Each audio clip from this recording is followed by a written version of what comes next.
मेरे बारे में बात चलती है, आप मुझे प्यार करो नफरत करो इग्नोर नहीं कर सकते, ये क्या छोटी बात है? मतलब खुश रहने की वजहें ढूंढनी पड़ेंगी जिंदगी में, वो कोई आपको देगा नहीं। और जिसने इग्नोर करना सीख लिया उसकी जिंदगी बड़ी आसान है। अपने इमोशंस को मैनेज करना अगर सीख लिया, इमोशंस को मैनेज करने का मतलब क्या है, मैनेजमेंट ऑफ इमोशंस का मतलब क्या है, जब जब डीमोटिवेटेड हो खुद को मोटिवेट करने की क्षमता। मोटिवेशन के लिए ये नहीं करना कि ठेकेदार ढूंढ रहे हो बाहर जाके, जी मुझे मोटिवेट कर दो प्लीज।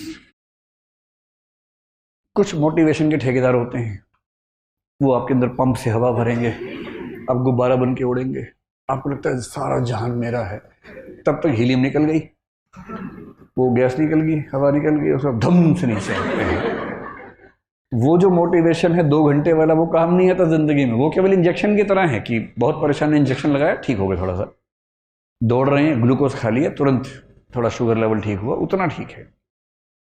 अंत में तो आपको खुद को खुद मोटिवेट करने की क्षमता डेवलप करनी पड़ेगी, और वो इमोशनल इंटेलिजेंस से आती है। आपके आसपास जो लोग हैं, पेरेंट्स हैं, भाई बहन हैं, उनके इमोशंस को मैनेज करना है। उन्होंने बहुत तपस्या करके आपको भेजा है, रूखे नहीं होना है कि वो फोन करे आप कहे क्या मम्मी रोज फोन कर देती हो, क्या पापा बिजी हूं पढ़ रहा हूं, ये ड्रामा नहीं करना है। उनका दिल रखने की क्षमता विकसित करनी है। टाइम ना हो तो भी दिन में एक प्यारा सा मैसेज भेज ही देना है। याद न भी है तो भी लिख के भेजना, बहुत याद आती है मम्मी आपकी। मम्मी तो उसी में 4 दिन निकाल देंगे उसके बाद खुश होकर। और मम्मी खुश है तो आपको क्या टेंशन है भाई, उन्हें खुश कर दो थोड़ा सा। भाई बहन है, हफ्ते में और बात कर लीजिए, कह दीजिए कि यार यहाँ बहुत लोग हैं पर जो मजा तेरे साथ आता था ना यार, वो नहीं आता। ये सब बातें बहुत जरूरी है जीवन में, ताकि आपके जो संबंध हैं, इमोशंस हैं, वो ठीक रहें, वो भी आपके प्रति अच्छा महसूस करें, और आप भी अच्छी फीलिंग रहे कि आप कनेक्टेड हैं। एक संसार आपके पास है जो आपकी चिंता करता है।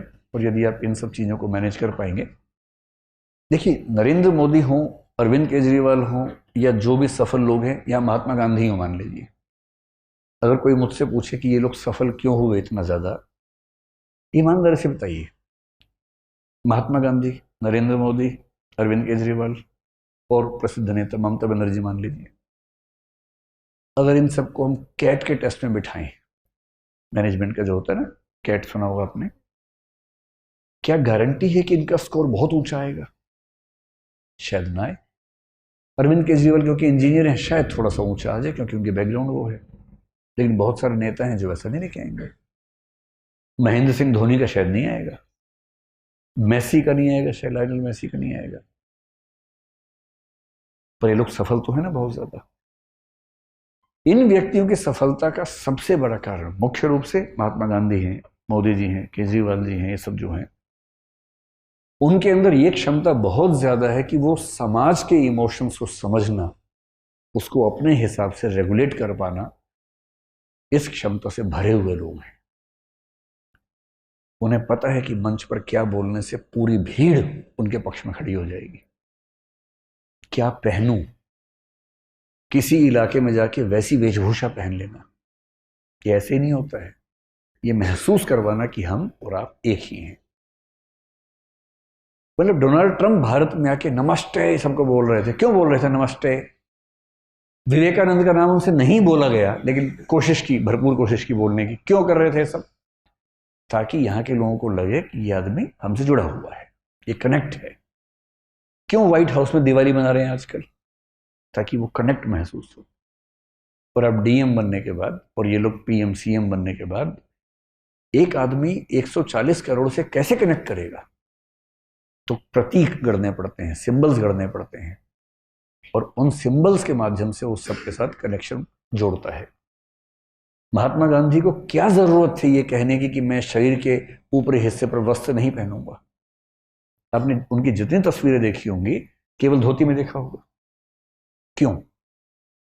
क्योंकि जिस देश में लगभग सब लोग गरीब हों, उस देश की जनता को ये कैसे समझाए, एक ऐसा लड़का जो इंग्लैंड से वकालत पढ़ के आया हो, वो कैसे समझाए कि मैं अपने से एक हूं? और उसने कहा कि मैं कपड़े उतने ही पहनूंगा जितने इस देश का आम आदमी पहन सकता है। ये इमोशनल इंटेलिजेंस का चरम उदाहरण है। नमक का सत्याग्रह क्यों किया? मिर्च का क्यों नहीं किया, खरबूजे का क्यों नहीं किया, या केसर का क्यों नहीं किया? क्योंकि नमक वो चीज है जो हर इंसान को चाहिए, सबसे बेसिक नीड है। और जो नमक पे बात कर सकता है उससे हर व्यक्ति कनेक्ट करेगा। और जो कहे कि मैं ब्रोकली आंदोलन करूंगा, ब्रोकली मूवमेंट करूंगा, उससे कुछ अमीर रईस लोग, सुपर मध्य वर्ग के लोग शायद कनेक्ट कर पाए। बाकी सोचेंगे ये होता क्या है भाई। मैलांचल उपन्यास में जब स्वाधीनता आंदोलन पढ़ते हैं बहुत मजेदार सीन चलता है। तो वहां चल रहा है गांधी जी जिंदाबाद, और गांव के लोग समझ नहीं पा रहे जिंदाबाद क्या होता है। एक बोल रहे जिंदा बाघ है, बाघ, जिंदा बाघ, नेहरू जी जिंदा बाघ हैं, गांधी जी जिंदा बाघ हैं, जिंदा बाघ हैं। अब आपके मुहावरे गांव में कैसे पहुंच रहे हैं? आप जिंदाबाद कर रहे हैं, वहां जिंदाबाद समझ रहे हैं। आजादी मिल गई, लोग कह रहे हैं स्वराज मिल गया, स्वराज का फल मिल गया, आजादी का फल मिल गया। अब गांव के लोग क्या बोल रहे हैं, ये कब काटेंगे फल, मीठा होता है। तो एक महान नेता वो है जो उस भाषा में बात कर सके जो एकदम आम आदमी समझता हो, उसके मुद्दे समझता हो। और आप जब डीएम बनेंगे, अगर चाहते हैं कि डीएम के तौर पे लोग आपको याद रखें, 100 साल बाद भी कहानियां चलें कि बेटा आज से 100 साल पहले एक डीएम साहिब आई थी, यहाँ डीएम साहब आए थे, ये नाम था उनका। तो उसके लिए ज़रूरी है कि आप इन चीज़ों पर गौर करें और अपने इमोशंस को भी विशेष रूप से किसी के दबाव में ना आए बिना मैनेज करें। मुझसे कोई पूछे कि सबसे महत्वपूर्ण क्या है, तो मैं एक शब्द का इस्तेमाल करता हूं जिसका नाम है PQ। ये आपके लिए शायद नई चीज होगी। सुना है PQ क्या होता है?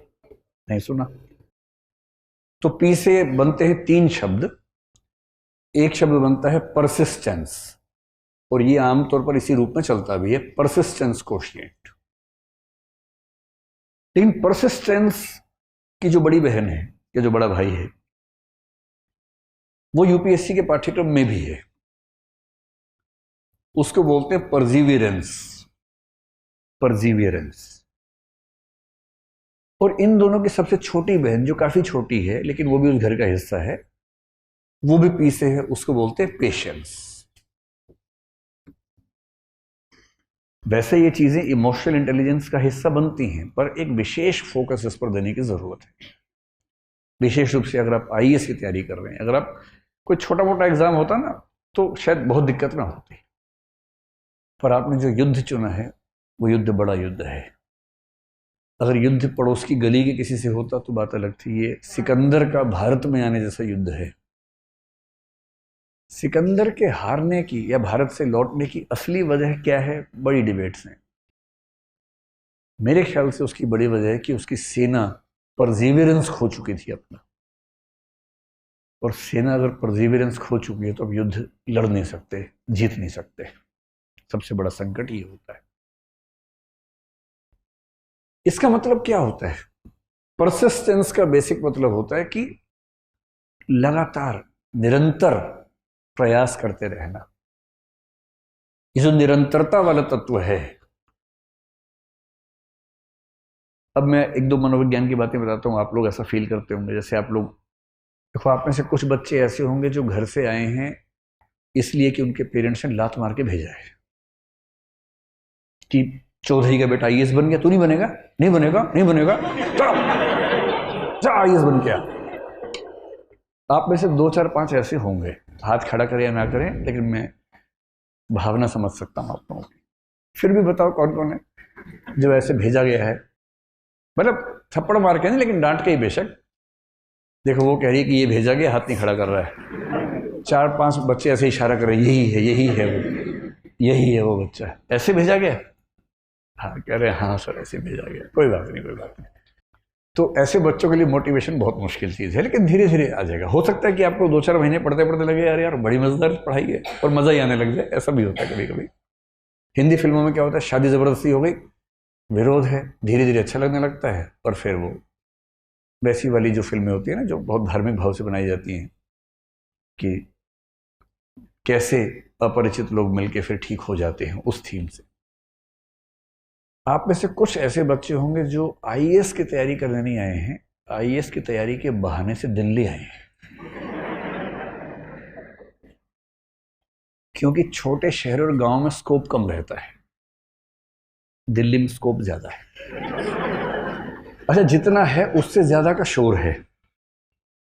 जैसे भारत के लोगों को लगता है कि यूरोप में तो कुछ है ही नहीं दिक्कत, जाओ और कोई दिक्कत ही नहीं है वहां। तो ऐसा नहीं है, वहां भी समाज है और वो भी समाज वैसे ही काम करता है जैसे हर समाज काम करता है। कई लोगों के मन में धारणा होती है अमेरिका में तो एकदम खुला खेल फरूखाबादी है, जाओ वहां लोग तैयार वेट कर रहे होते हैं, कोई प्रेम करने के लिए आएगा हमसे। ऐसी धारणा है लोगों के मन में, एक भरा पूरा समाज है उनका, ये मंडी नहीं है, मजाक नहीं है। ऐसे दिल्ली को लेके ऐसी गफलत लोगों के मन में, दिल्ली और बॉम्बे को लेके, बॉम्बे में तो अरे जन्नत है जन्नत, दिल्ली भी छोटा जन्नत तो है ही। तो कई लोग इस चक्कर में आते हैं कि यार, और पेरेंट्स को कैसे समझाएं, तो सीरियस 4 दिन किताब पढ़ के बोलते पापा सोच रहा हूँ कि आईएएस बन जाता हूँ। ऐसे पापा को लगता है हमारे 7 पुश्तों से सपना चला रहा है ये वाला। फाइनली किसी बच्चे ने अपनी ओर से ये बात कही है, तो मैं जान लगा दूंगा अपने बच्चे के लिए, लेकिन बेटा चिंता ना कर, तू जा जल्दी, मैं देखता हूं। और बच्चा अपने ही मन में आंख मारता है कि बहला दिया,